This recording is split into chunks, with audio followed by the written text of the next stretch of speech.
What's up, my fellow scruffy looking nerf herders, and welcome to the Carbonite Chat. Today we're going to be talking about how Star Wars helped create or build up to the Avengers Infinity War. Now, Feige sat down recently to promote the Avengers Infinity War, but he discussed a lot of how Star Wars influenced Marvel.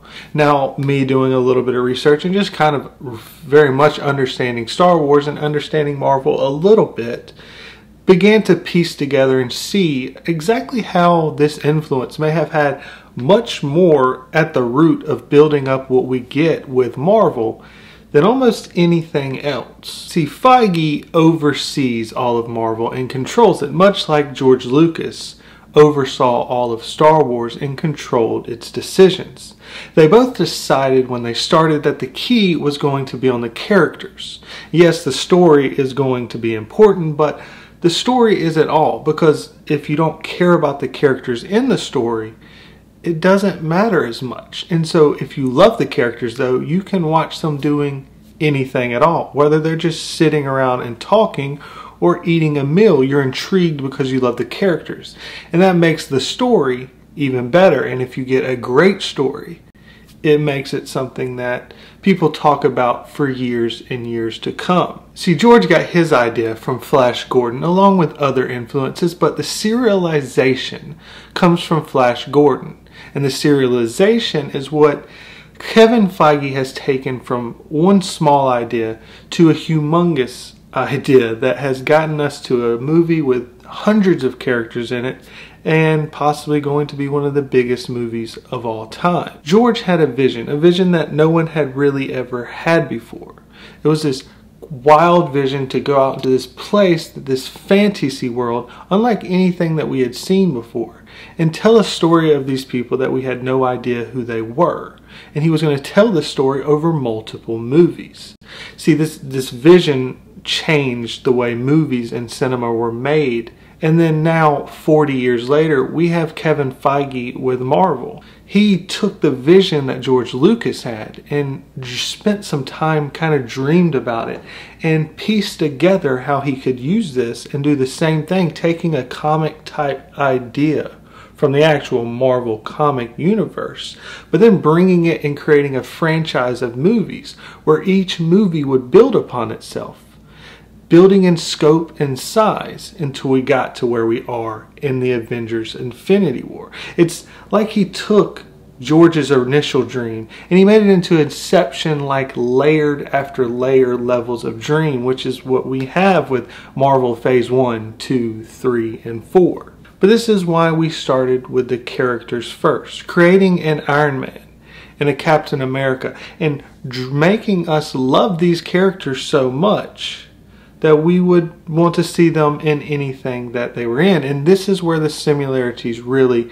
grow, because both people decided that we needed someone that was an idealist, someone who was almost pure of heart, that wanted to join the war but was not able to join the war. That moment of rejection that we've all felt. But then once being able to get into it, the willingness to die for his beliefs and is willing to fight for his friends at every point and never give up on them, no matter what has happened to them. Then we need a counterpart, a friend, but also someone that kind of can give him a back and forth, give him a hard time, that builds up this camaraderie that we begin to love and long to see more and more of. It reminds us of our own friends. It reminds us of people that we know.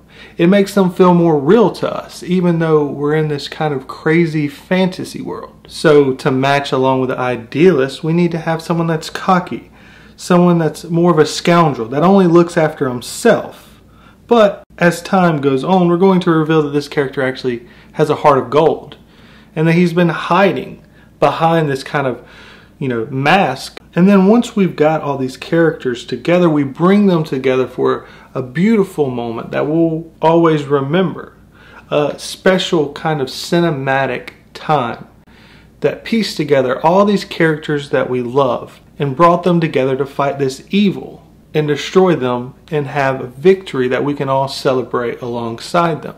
But with a serialized story, this needs to continue, and that's when we break these characters apart. we begin to separate them. It allows us to delve further into their story, to build them up more, to characterize them more, and to give them kind of more for us to kind of think on and believe on and feel on and make them seem even more real to us than they already did. Once that's been accomplished, then you can begin to bring them back. Each character, as they've been being built up, has been meeting more characters. And this has expanded the universe to the point that once we come back together and are building into this climax of this huge serialized story that we've been working on for many years, we can have a huge battle and war that doesn't just have to focus on action. The action will be huge, the action will be great, it will be beautiful to watch and very cinematic, but what makes this different from others is the emotion that you have tied to each character.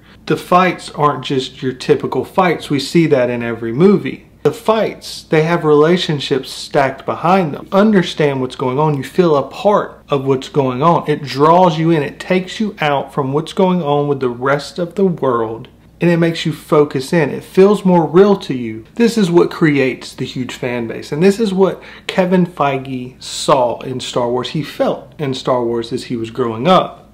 That led him to create a universe in Marvel that would try to replicate what was done in Star Wars, and he's the only one that's ever really been able to pull it off. Even Star Wars itself is struggling to pull it off now. But Feige understands, because he was a fan of Star Wars, what made Star Wars and its serialized story special. He talked about playing with the West End Games toys and the role playing and studying up on all of the characters, and he understood that there was a fan service to the serialization. If you're watching movies, and now with Marvel having like 20 movies out, why watch all those movies unless as a fan you're going to be rewarded for what you're doing, the time you're investing in it, that you'll see all these little connections that'll be made 10 years from now.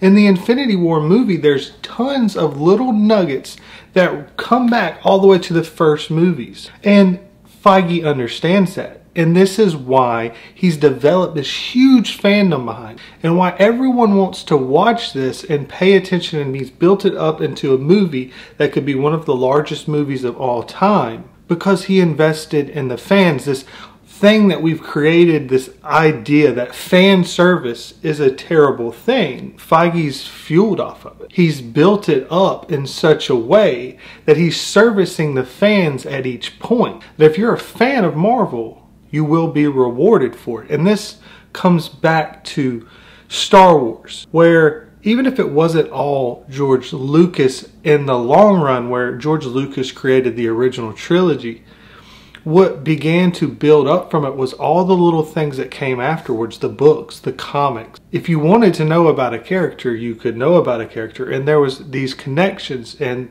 it built on those characters that you love, and that was first and foremost. And that's what I see from Marvel, and what has made Marvel so special. It's not copying Star Wars wholesale by any stretch of the imagination. It's its own thing, but this is what, in my mind, has made it a success. And such a large fandom like Star Wars has had. And anyways, I've been thinking on that, and I wanted to do a video on that. I hope you've enjoyed this video. I know Infinity War just recently came out, so I wanted to kind of discuss something on it, and I actually have a few more videos in mind.